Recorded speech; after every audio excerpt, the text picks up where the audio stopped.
Sekarang yang dijauhi ketika puasa atau pembatal-pembatal puasa ya.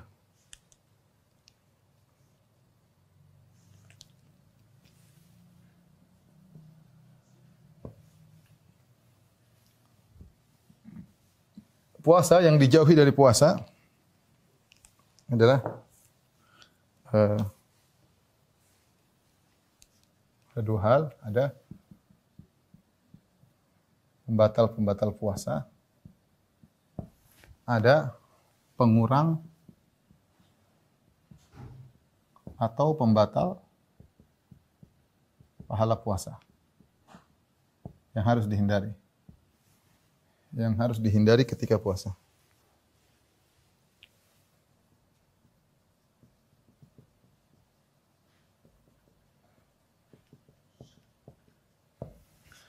Pembatal-pembatal puasa bisa kita klasifikasikan menjadi dua, yang disepakati, yang diperselisihkan.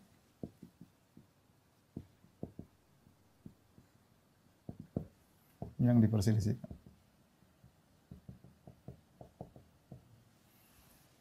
Yang disepakati, ya secara umum ada dua. Ada makan dan minum. Ada jima.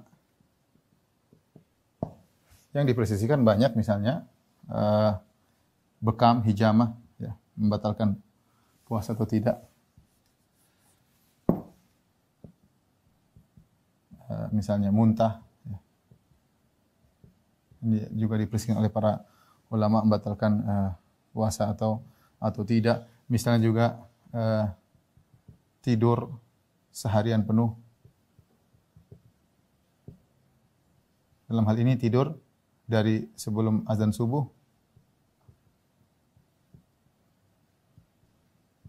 hingga terbenam matahari. Tidur, Masya Allah. Sah enggak puasanya? Ini juga ada khilaf di kalangan para ulama, ya. Taib, ini secara bisa juga di antara yang khilaf masalah onani, ya, atau mengeluarkan air mani tanpa jima, ya. Apakah membatalkan puasa atau tidak? Ada khilaf di kalangan para ulama. Taib.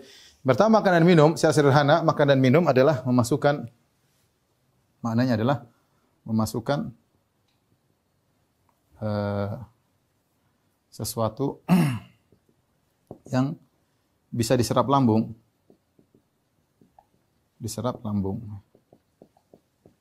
ya, melalui saluran inti makanan. Itu dalam kurung mulut atau hidung, ya. Ini secara sederhana itu namanya makan dan minum, ya. Nanti para ulama khilaf bagaimana kalau batu dimasukkan, batal atau tidak, ya. Batu bukan makanan, tidak bisa diserap oleh lambung. Ini ada khilaf, ya. Jumhur ulama mengatakan seapapun yang dimasukkan, pokoknya masuk lambung batal. Sebagian ulama seperti ulama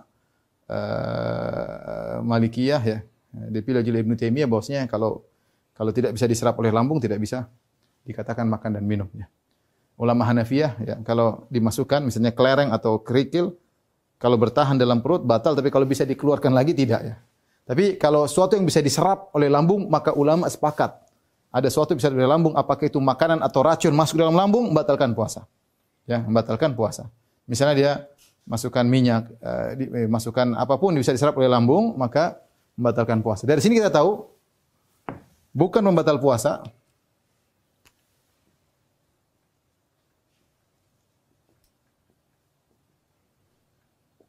Bukan batal puasa, lah di antaranya nangis, ya. Ini biasanya anak-anak, jangan nangis nanti puasamu batal. Ini anak kecil, nangis tidak batal puasa, nangis aja enggak apa, enggak batal puasa. Jadi adik-adik kalau nangis enggak batal puasa, ya, enggak. Marah juga tidak batal apa? Puasa, kecuali kalau marah terus makan, nah itu baru batal. Kalau marah doang tidak batal puasa, nangis tidak batalkan puasa, ya. Di antaranya mohon maaf ngupil, ya. Ngupil juga tidak, karena bukan makan dan minum, kecuali upilnya dimakan, ya baru. Jadi kalau ngupil aja tidak membatalkan apa? Tidak membatalkan puasa. Misalnya juga bersihkan telinga, korek-korek misalnya kotor. Orang kadang iseng bersihkan apa? Bersihkan telinga, lubang telinga. Ini juga tidak membatalkan puasa ya. Ini contoh ya. Ini semua tidak membatalkan puasa. Nanti ada yang kemudian juga tidak membatalkan puasa. Pendapat yang lebih kuat misalnya suntik untuk obat. Misalnya suntik insulin, suntik vaksin, misalnya insulin atau vaksin ya. Kenapa? Karena suntik atau insulin atau vaksin itu tidak masuk melalui saluran makan yang asli, yaitu mulut dan hidung, enggak. Tapi dia masuk lewat tangan, langsung ke darah, dan dia bukan fungsinya sebagai gizi yang membuat seorang menjadi kuat ya. Jadi suntik obat atau insulin, vaksin tidak membatalkan puasa. Ini sudah saya pernah bahas di kalangan para dokter, mudah-mudahan nanti di-upload tentang pembatal-pembatal kontemporer yang dipersing oleh para ulama seperti inhaler, Ventolin, kemudian ada obat yang oleh penderita jantung diletakkan di bawah lidah. Hal-hal seperti ini. Kemudian ada endoskopi kalau dimasukkan. Ini sudah saya bahas, mudah-mudahan nanti di-upload ya. Tapi kalau adapun infus maka membatalkan puasa.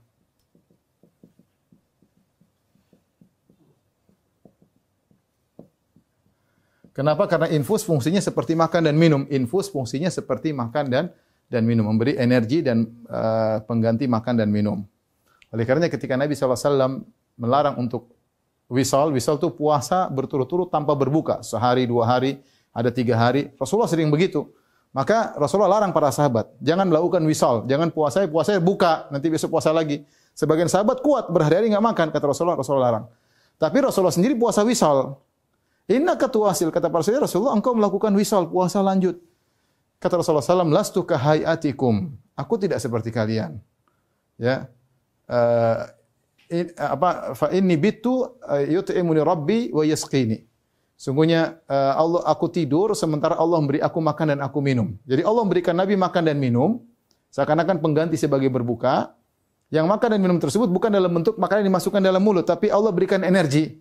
Ya, sehingga dari sini para ulama berdalil, kalau ada masukan energi dalam tubuh yang fungsinya seperti makan dan minum, maka membatalkan puasa. Di antaranya adalah infus. Infus itu fungsinya seperti makan dan minum. Bahkan pengganti makan dan minum. Makanya orang kalau nggak bisa makan kasih infus. Beda dengan suntik insulin, suntik vaksin itu tidak. Jadi inilah hal-hal yang membatalkan puasa. Ini tidak membatalkan puasa. Makan dan minum membatalkan puasa. Adapun jika lupa, catatan. Jika lupa, maka dimaafkan. Nabi SAW bersabda, "Man nasiya fa akala aw syariba falyutimma shaumahu fa innama at'amahu Allah wa saqah." Barang siapa yang lupa kemudian dia makan dan minum, maka hendaknya dia lanjutkan puasanya. Sungguhnya itu adalah rezeki dari Allah. Rizqun saqahullahu lahu, rezeki yang Allah berikan kepada dia. Allah kasih makan dia minum, Allah kasih dia makan dan minum. Jadi kalau orang kebetulan misalnya lupa dari kantor, kehausan, buka kulkas kemudian minum, kemudian makan kue minum lagi, makan kue lagi minum lagi. Ya Allah, hari ini Ramadan puasa. Lanjut aja enggak ada masalah. Itu namanya rezeki. Ini rezeki dari Allah Subhanahu wa taala. Yang penting benar-benar lupa, bukan pura-pura lupa ya. Kamu ngapain? Lupa lanjut. Ini berarti enggak benar ya. Enggak benar. Jadi benar-benar lupa. Tapi kalau bulan Ramadan lupa itu susah. Kalau hari biasa mungkin Senin Kemis, puasa Ayyamul Bid, orang lupa sangat mungkin. Tapi kalau Ramadan Anda lupa, yang lain enggak lupa, kita baru mau minum diingatin ya. Jadi tapi seandainya kalau lupa, ini berkaitan puasa Ramadan atau puasa sunnah, puasa yang lainnya, kalau lupa lanjutkan saja, tidak jadi masalah ya. Tidak jadi masalah. Ada masalah khilaf tentang masalah ini ya, seperti bagaimana jika seorang mencebok dengan memasukkan jari ke dalam dubur ya. Apakah membatalkan puasa atau tidak?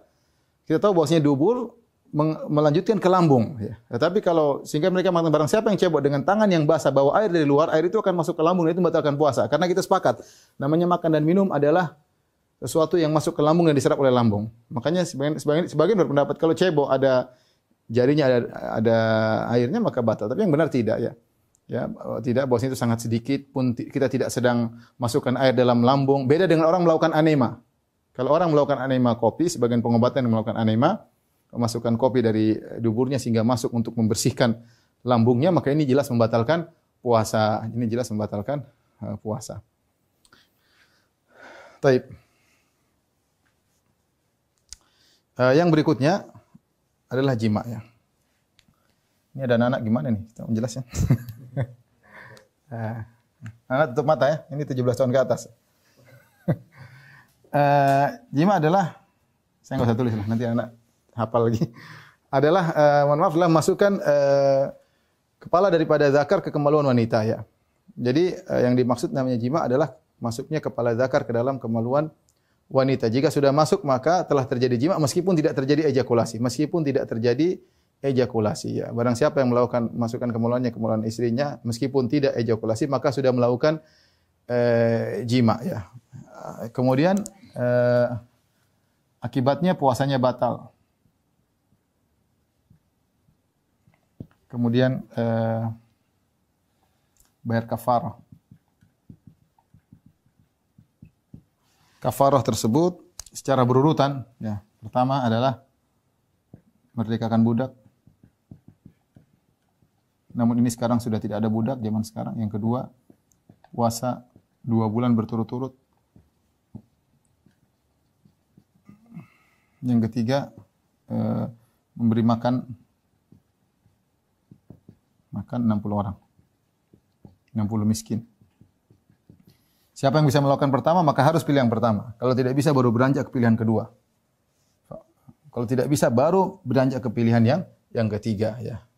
Jadi 2 bulan berturut-turut, maka harus tidak boleh ada bolongnya. Dia berpuasa 2 bulan berturut. Dia hanya boleh bolong kalau ada uzur syar'i, seperti sakit, seperti bersafar, seperti terpotong dengan Idul Fitri, Idul Adha. Maka tapi kalau tidak ada uzur, kemudian ada bolong, hitung lagi dari nol. Mulai lagi dari nol, ulang lagi. Dia sudah puasa 50 hari, hari 51, malas puasa deh. Hitung lagi dari awal. Kalau tidak mampu maka memberikan 60 fakir miskin.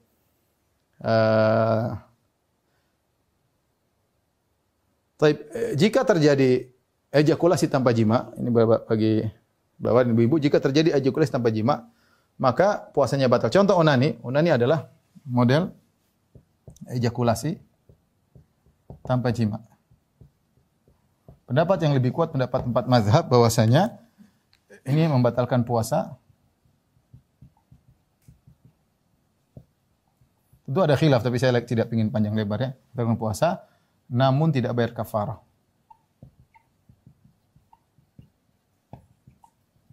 Tidak bayar kafarah karena dia bukan jima ya. Baik. Ada pembatal-pembatal puasa yang diperselisihkan seperti bekam. Ya, kata Nabi sallallahu alaihi wasallam aftarul hajim wal mahjum, yang bekam dan dibekam batalkan puasa. Ada khilaf apakah hadisnya masih berlaku atau sudah mansukh, ada khilaf di kalangan para ulama. Ini dari sini berkaitan dengan masalah hukum donor darah. Hukum donor darah dibangun di atas masalah bekam. Bagi yang mengatakan bekam membatalkan puasa, maka donor darah karena darah yang keluar dalam jumlah yang besar 0,5 liter, 1 liter, maka puasa batal. Apa hikmahnya? Karena syariat memperhatikan kesehatan seseorang. Jika orang bekam, maka dia lemas. Jadi syariat sudah buka puasa aja. Karena kalau dipaksa bisa jadi sakit. Sama orang donor darah, ambil darahnya mungkin dia puyeng, pusing, mending dia berbuka. Tapi yang berpendapat bahwasanya bekam tidak membatalkan puasa karena mengatakan hadis tentang aftarul hajim wal mahjum, orang yang dibekam batal puasanya adalah hadis yang mansukh, dan ini banyak pendapat para sahabat dan dirojikan oleh sebagian ulama, dan saya lebih condong pada pendapat tersebut bahwasanya bekam tidak membatalkan puasa. Maka kalau bekam tidak membatalkan puasa, berarti donor darah tidak membatalkan puasa ya. Adapun kalau cuma ngambil sampel darah untuk periksa darah tidak, karena itu jumlahnya kecil. Muntah kalau sengaja muntah, darahul qai, barang siapa yang termuntahkan, enggak kuat muntah, tidak batalkan puasa. Tapi faman istaqa, barang siapa yang sengaja memuntahkan, falyaqdi, maka dia batal puasanya. Jadi muntah ada 2 kondisi. Kalau dia termuntahkan karena sakit, kemuntah, maka tidak batal. Tapi kalau dia sengaja ngorek-ngorek supaya muntah, maka puasanya batal dan dia wajib qadha. Tidur seharian penuh, ini ada khilaf di kalangan para ulama. Tidur, kalau orang tidur, misalnya sebelum subuh, ngantuk malam begadang, terus makan sebelum subuh, niat puasa tidur. Azan lewat semua. Tahu-tahu jam 1 dia bangun. Bangun, lihat, tidur lagi. Bangun sudah isya. Puasanya sah, ini ijma sah puasanya. Kenapa? Karena dia sempat sadar meskipun sedetik di siang hari. Dia sempat sadar sedetik, ini ijma ulama puasanya sah. Karena dia ada niat dan dia sengaja melakukan sesuatu yang menunjukkan dia puasa. Buktinya dia sempat menahan diri dari makan dan minum meskipun hanya sedetik di siang hari. Tetapi yang jadi khilaf di kalangan para ulama, kalau dia tidur sebelum subuh, ini tidak bangun sama sekali, bangun-bangun setelah maghrib. Puasanya sah atau tidak? Ada khilaf. Jumhur ulama mengatakan puasanya sah, sebagian ulama mengatakan puasanya tidak sah karena dia tidak melakukan suatu amal. Ya, dia hanya tidur dan seandainya dia terjaga sebentar, oke lah. Tapi dia dari awal sampai akhir tidur, maka dia harus puasanya tidak sah dan dia harus qadha. Ada khilaf di kalangan para ulama. Demikian juga misalnya orang yang dikasih obat bius atau orang yang pingsan. Ya. Hukumnya mereka bedakan antara tidur dengan obat bius dan pingsan. Barang siapa yang pingsan dan karena tidur dengan pilihan dia mau tidur, dia bisa juga terbangun di siang hari. Adapun pingsan dan obat bius, maka dia sudah tidak bisa berbuat apa-apa sehingga kalau dia dibius sebelum subuh dan bangun setelah maghrib maka tidak sah. Sama kalau dia pingsan sebelum subuh dan bangun setelah maghrib maka tidak sah. Lainnya kalau dia bangun di tengah-tengah itu masih sah. Taib ini hal-hal yang membatalkan puasa. Dan ini ikhwan dan akhwat yang rahmati Allah Subhanahu wa taala, Allah mengatakan kutiba alaikumus syamu kama kutiba alal ladzina min qablikum la'allakum tattaqun. Ini semua ikhwan adalah sarana untuk mencapai ketakwaan. Mencapai ketakwaan. Nah, kita perhatian masalah ini, jangan sampai melakukan batal puasa. Namun ada yang lebih penting adalah jangan melakukan pengurang atau pembatal puasa. Pahala puasa kita bisa kena roaming ya. Bisa kena roaming, bisa berkurang pahala puasa. Bahkan bisa habis. Tergantung roamingnya, roaming interlokal atau roaming internasional. Ya. Tergantung apa yang kita lihat ya. Apa yang kita dengar dan apa yang kita bicarakan. Maka tujuan puasa intinya puasa harus beradab. Puasa harus beradab.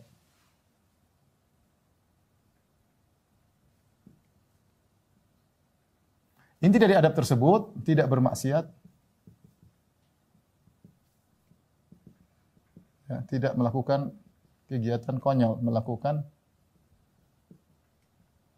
kegiatan orang bodoh. Kenapa demikian? Karena puasa itu adalah suatu kondisi yang jika orang sudah berniat puasa, argo pahala jalan. Tadi kita sudah sebutkan untuk puasa sunnah, kapan argo pahalanya jalan? Jika dia pasang niat meskipun jam 9 pagi, baru argo pahalanya jalan. Tapi kalau dia sejak pagi sudah berniat puasa, maka argo pahalanya jalan. Seperti kita umrah. Kalau kita umrah, kita pakaian ihram, terus kita di mikot, di Bir Ali, kita mengatakan labbaik Allahumma umrah atau labbaik Allahumma hajjan. Pahala jalan. Berarti kita sudah masuk dalam kondisi ihram. Ya, jadi kondisi kita seperti itu pahala jalan ya. Pahala jalan. Nah, sama seperti puasa. Kalau niat puasa sudah azan subuh, argo pahala jalan. Maka kondisi kita seperti itu adalah kondisi spesial harus dijaga. Nabi yang mengatakan, "Idza kana yaumu siyami ahadikum fala yarfuth wala yaskhab wala yajhal." Dalam riwayat wala yujadil. Wa in sabbahu ahadun aw qatalahu falyakul inni imru'un shaim. Kalau salah seorang sedang berpuasa kata Nabi, maka jangan dia teriak-teriak.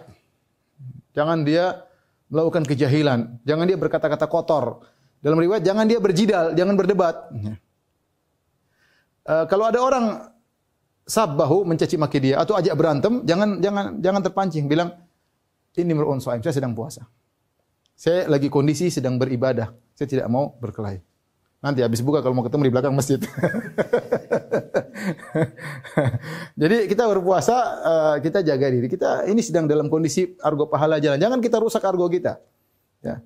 Jadi seorang sampai kata Nabi, wala yujadil, jangan berdebat. Jangan berdebat bisa ngurangi pahala. Jengkel lah, apalah. Tidak pahala kita sah, tapi puasa kita sah, pahalanya berkurang. Makanya ketika Jabir bin Abdullah berkata, "Idza shama ahadukum falyasum sam'uhu wa basarahu wa lisanuhu." Jika salah seorang dari kalian sedang berpuasa, matanya juga puasa, telinganya juga puasa, lisan juga puasa. Bukan cuma puasa makan dan minum, tapi puasa mata, jangan lihat sembarangan, puasa telinga, jangan dengar sembarangan, puasa mulut, jangan ngomong sembarangan, jangan komentar sembarangan. Masih bilang tadi bisa kena roaming. Apa yang kita lihat bisa merusak pahala kita. Terkadang roaming lokal, terkadang interlokal, terkadang internasional. Hati-hati. Ya. Makanya sebagian ulama mengatakan inilah pencurian dalam puasa. Kita dicuri banyak oleh medsos, oleh Facebook, oleh YouTube. Kita buka lihat cewek, udah, pahala kita diambil. Wih, ternyata internasional. Lama lagi lihatnya lahir. Pus, langsung pulsa habis. Allah musta'an itu. Makanya kurangi ya. Jadi kalau lokal mungkin sedikit ya. Kalau interlokal udah internasional. Jadi hati-hati apa yang kita lihat, apa yang kita dengar, apa yang kita bicarakan, ngomong ini, ngomong sana, ngawur sana, ngawur sini, maka bahaya ya. Jadi intinya tidak bermaksiat, tidak melakukan kegiatan yang bodoh, teriak-teriak, enggak perlu. Jaga kita dalam kondisi sedang mulia, sedang berpuasa. Makanya benar ada hadis dhaif, tidurnya orang puasa dapat berpahala, tapi maknanya benar. Kalau orang dia memang sedang berpuasa dan dia capek, dia letih ingin tidur, tidurnya dapat pahala karena dia itu dalam kondisi berpuasa. Apalagi niatnya untuk kuat nanti salat malam misalnya dan yang lainnya ya. Masalah. Kenapa kondisi dia kondisi yang mulia? Dia sedang berpuasa, maka harus dijaga. Maka saya ingatkan pada diri saya pribadi, kepada kawan-kawan sekalian, kalau bisa menceraikan medsos, talak 1 bagus bulan Ramadan, kalau mampu ya. Ustaz gimana ya? Saya nggak tahu lah, nanti lihat gimana. Saya harus ceramah, harus masukkan ke... Tapi maksudnya kalaupun lihat Facebook atau medsos, maka terfokus, jangan lihat sembarangan. Jangan lihat sembarangan. Kita kadang dengar ceramah Ustaz, tengah-tengah iklannya roaming internasional langsung bagaimana? Ini ceramah Ustaz. Sekarang ceramah Syekh kita dengar. Kita lagi nonton, tahu-tahu lihat yang macam-macam. Maka mumpung bulan Ramadan, latih diri kita untuk menjaga pandangan, jaga pendengaran. Enggak usah dengar orang bertengkar-bertengkar sudah. Masih banyak pengajian bisa kita dengar. Ya. Enggak usah dengar ikut perdebatan-perdebatan bulan Ramadan, enggak usah lah. Apalagi kalau ternyata kita sampai melakukan maksiat. Taib. Karena Nabi mengabarkan, ada orang puasa enggak dapat pahala, itu jadi masalahnya. Rubba sha'imin laisa lahu min siyamil al-jul wa atas. Betapa banyak orang berpuasa dia tidak mendapatkan dari puasanya kecuali al-ju', lapar dan dahaga. Dia dapat itu doang, pahala enggak ada. Kenapa? Kena roaming internasional. Sama seperti Nabi SAW mengatakan, Rubba qa'imin laisa lahu min qiyami illa sahar wa ta'. Betapa banyak orang salat malam tidak dapat apa kecuali cuma capek dan begadang. Ya. Maka Rasulullah SAW berkata, Allah berfirman dalam hadis qudsi, "Man lam yada' qaula zur wal jahla wal amala bihi falaysa lillahi hajatun fi ayyada' ta'amahu wa syarabahu." Barang siapa yang berpuasa tidak meninggalkan dusta, maka Allah tidak butuh dengan puasanya. Ya, Allah tidak butuh dengan puasanya. Nah, jangan sampai kita perhatian pembatal puasa, namun kita tidak mencapai tujuan. Tujuan apa? La'allakum tattaqun. La'allakum tattaqun. Agar kalian bertakwa. Tujuan utama puasa ini, la'allakum tattaqun. Ya.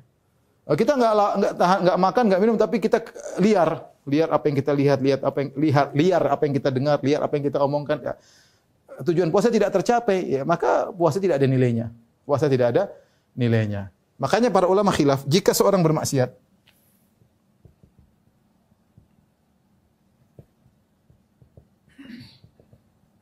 bagaimana puasanya?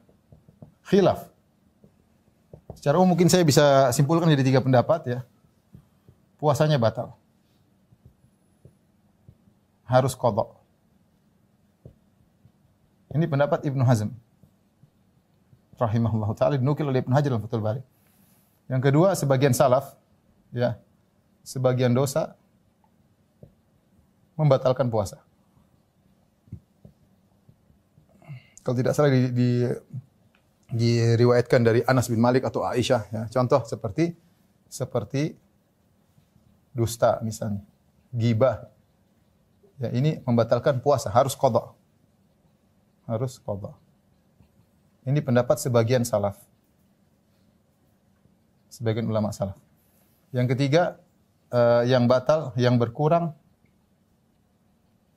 atau batal hanya pahala puasa. Adapun puasanya tetap sah.